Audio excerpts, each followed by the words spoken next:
time to take your seat.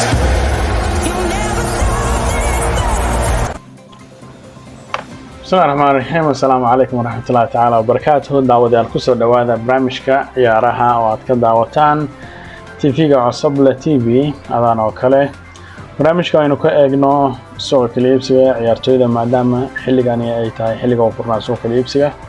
عيارة توصل أي سنجرين ولو كوها غار عياريان عيارة صاحب تنيمو.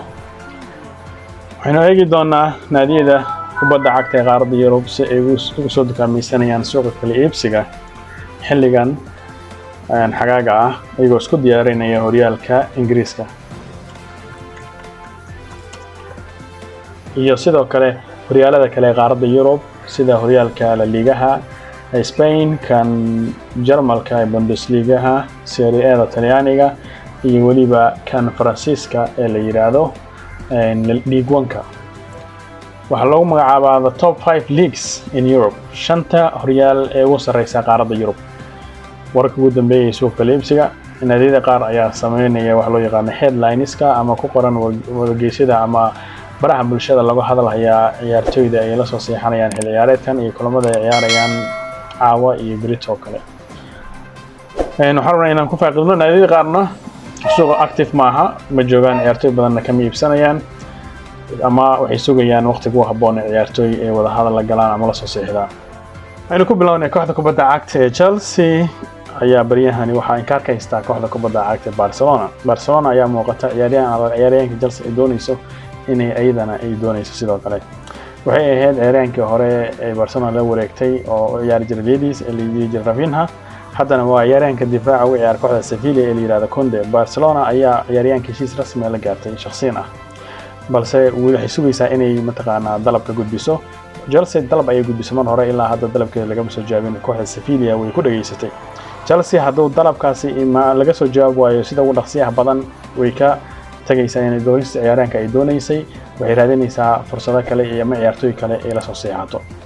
haddii Chelsea labadan biri ay heli weyso wax jawaab Sevilla ay ka heli weyso Chelsea waxay go'aan ku gaaraysaa inay iska dhaafto doonista ciyaaryahankan ay raadsato fursado kale ama ciyaartooy kale ee la soo seexan karto Barcelona iyo Chelsea maxaa kala haysta waxaa la soo warinayaa isla ciyaaryahankan la yiraahdo kooxda Sevilla oo ciyaara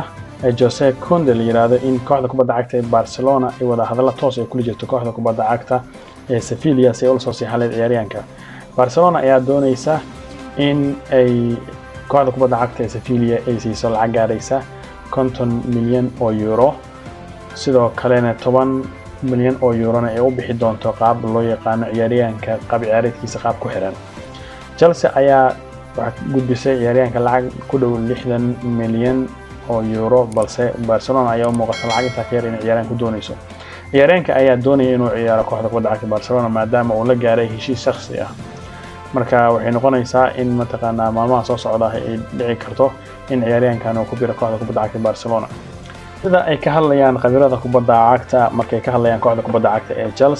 Chelsea ayaa u muuqata sanadkan inaysan diyaar u ahayn horyaalka Ingiriiska oo bilaabanaya 10 maalin kadib 5 bisha Agosto ayuu bilaabanaya horyaalka Ingiriiska maalin Jimcaha Arsenal iyo Crystal Palace ayaa wada ciyaari doona kulanka ugu horeeya inkastoo Sabtida iyo Axadda la ciyaari doona kulamada kale ee horyaalka Ingiriiska lagu furayo sanadkan 2022-2023 kooxda Chelsea ayaa la sheegayaa in tababarahooda uu ka cabanayo qaabka uu dhaqmayo ninka cusub ee milkiyadda iska leh kooxda kubadda cagta ee Chelsea tababaraha ayaa sheegay inuusan mataqaanaa ciyaartooyda qaar ay weli physically aysan diyaar ahayn sidoo kale ciyaartooyda qaar maskaxdooda ay ku jirto inay isaga tagaan naadiga marka la fiiriyo Azpilicueta oo raba inuu Barcelona ku biiro sidoo kale Timo Werner oo raba inuu naadiga isaga tago iyo Marco Alonso oo si raba inuu naadiga isaga tago ciyaartooy badan ayaa jecel inay naadiga isaga tagaan aysan sii joogin xilli ciyaareedka soo socda saad darteed wuxuu leeyahay ciyaartooydaas waa inaan ka fasaxnaa ciyaartooy kale waa inaan soo iibsanaa gudoomiyaha kooxda kubadda cagta ee Leicester City ayaa sheegay inaysan jirin wax dalabaad ah oo laga soo gudbiyay ciyaaryahanka lagu magacaabo Yuri Tielemans ayaa lala xiriirinaya kooxda kubadda cagta ee Arsenal dhawaanahan waxaa jira isaga sidoo kale warar suuqa iibsiga ku jira oo sheegaya kooxda kubadda cagta ee Man United inay doonayso ciyaaryahan Yuri Tielemans balse wuxuu sheegay gudoomiyaha kooxda kubadda cagta ee Leicester City ciyaaryahan in aysan jirin wax cad ama dalab ah oo laga soo gudbiyay ciyaaryahan Yuri Tielemans wuxuu yiri wax danaynaya ma jiraan ciyaaryahanka ilaa haddana wax dalab oo soo gaaray ma jiraan balse Arsenal ayaa lala xiriirinayay muddo fog in ciyaaryahankani aad u danaynayso qadka dhexe iyadoo doonaysa inay ku bedesho Xhaka oo in badan Arsenal u ciyaari jiray ilaa haddana u ciyaar kooxda kubadda cagta ee Arsenal. Man United waxaa la soo warinayaa in ciyaaryahan Cristiano Ronaldo maanta uu la kulmayo tababaraha kooxda kubadda cagta ee Man United Erik ten Hag. waxaa la aaminsan yahay in Cristiano Ronaldo iyo wakiilkiisa Jordi Mendes ay ku sugan yihiin xerada tababarka kooxda kubadda cagta ee Man United iyagoo wada hadal la galaya tababaraha iyo milkiilayaasha naadiga Man United iyagoo u sheegaya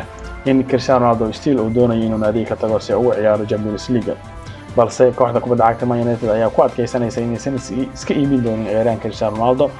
sidoo kale waxaa la soo warinayaa kooxda kubadda cagta ee Man United inay danaynayso inay la soo siixato ciyaaryahanka qadka dhexe kaga ciyaara kooxda kubadda cagta ee Barcelona ee la yiraahdo De Jong. barnaamijkii maxaa ka cusub suuqa iibsiga waa naga intaa waa ku mahadsantihiin daawashada barnaamijka fadlan haddii aad ku cusub tahay channelka subscribe saar sidoo kale like saar videoga sina share garay si asxaab badan far badan u gaaro